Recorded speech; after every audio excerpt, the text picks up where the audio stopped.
નમસ્તે મિત્રો, life wave પર તમારું હાર્દિક સ્વાગત છે, જ્યાં શબ્દ માત્ર શબ્દ નથી પણ હૃદયની લાગણીઓ છે, જ્યાં વિચાર માત્ર વિચાર નથી પણ અનુભવના સંદેશા છે.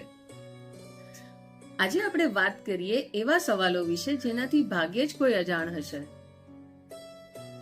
એવું કેમ હોય છે કે જેના દિલમાં ઝેર છે પણ તેની બોલી ખૂબ મીઠી હોય છે, અને આવા લોકોને આપણે ઓળખી કેમ નથી શકતા? તો ક્યારેક કોઈ એટલું કડવું બોલે છે પણ તેના દિલમાં ઝેર નથી હોતું, પણ આપણે આવા લોકોને પસંદ નથી કરતા. જે લોકો ખોટું અને મીઠું બોલે છે તેને આપણે માથે બેસાડી દઈએ છીએ, અને જે લોકો સાચું બોલે છે તેને આપણે શત્રુ માની લઈએ છીએ. પણ યાદ રહે, આનો મતલબ એ બિલકુલ નથી કે જેના 18 અંગ વાંકા છે તે બીજાને તેના વાંકા અંગ બતાવે. અહીંયા વાત થાય છે તમારું હિત ઈચ્છનારાઓની, જેમ કે શ્રી કૃષ્ણ, પિતામહ ભીષ્મ, વિદુર અને વિભીષણ. ઇતિહાસથી ચાલતું આવ્યું છે.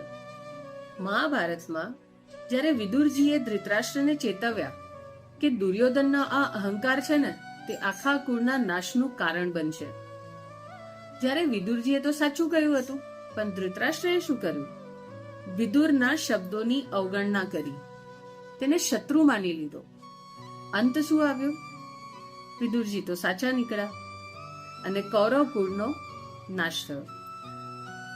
સાચું કહેનારાને આપણે દુશ્મન સમજીએ છીએ, પણ મીઠું બોલનારા આપણા હૃદયમાં અને ઘરમાં પણ સ્થાન મેળવે છે. ઉદાહરણ તરીકે વાત કરીએ આપણે વિભીષણની. વિભીષણે રાવણને કહ્યું હતું કે સીતા માતા તારા માટે પરસ્ત્રી છે, તેમને પરત મોકલી આપ, નહીં તો તારું રાજપાટ અને જીવન બધું જ ભડકે બળી જશે. રાવણે શું કર્યું?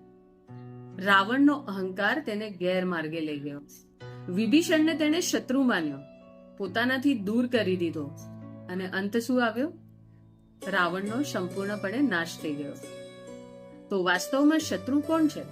સાચું કહેનારો કે મીઠું બોલીને ઝેર પીવડાવનારો? મહાભારતની વાત કરીએ તો શકુની અને દુર્યોધન. શકુનીએ દુર્યોધનને હંમેશા રાજા બનવાના સપના બતાવ્યા. તું જ સર્વશક્તિમાન છે, રાજા તો તું જ બનવો જોઈએ, તું જ હકદાર છે, આવું બધું કહી કહીને તેના અહંકારને પોષતો રહેતો, તેના મનમાં બદલાની ભાવનાઓ પાડતો રહેતો અને તેને દુષ્કર્મ કરવા માટેની પ્રેરણા આપતો.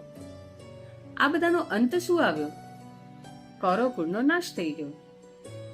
વિદુરજી અને પિતામહ ભીષ્મ જેવા મહાનુભાવોને દુર્યોધને તુચ્છ ગણ્યા, એ લોકોની અવગણના કરી, અને શકુની જેવા મામાને પોતાના શુભેચ્છક માન્યા. શું કહેવાનું?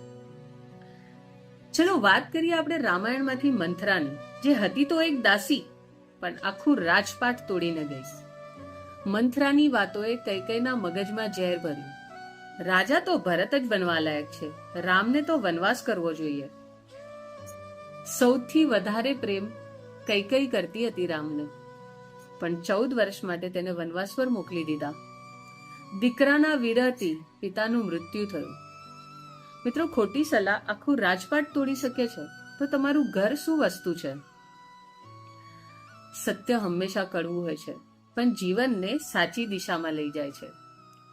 મીઠી અને ખોટી વાતો તમને હિંમત તો આપે છે, પણ તમારા કુળનો નાશ કરે છે.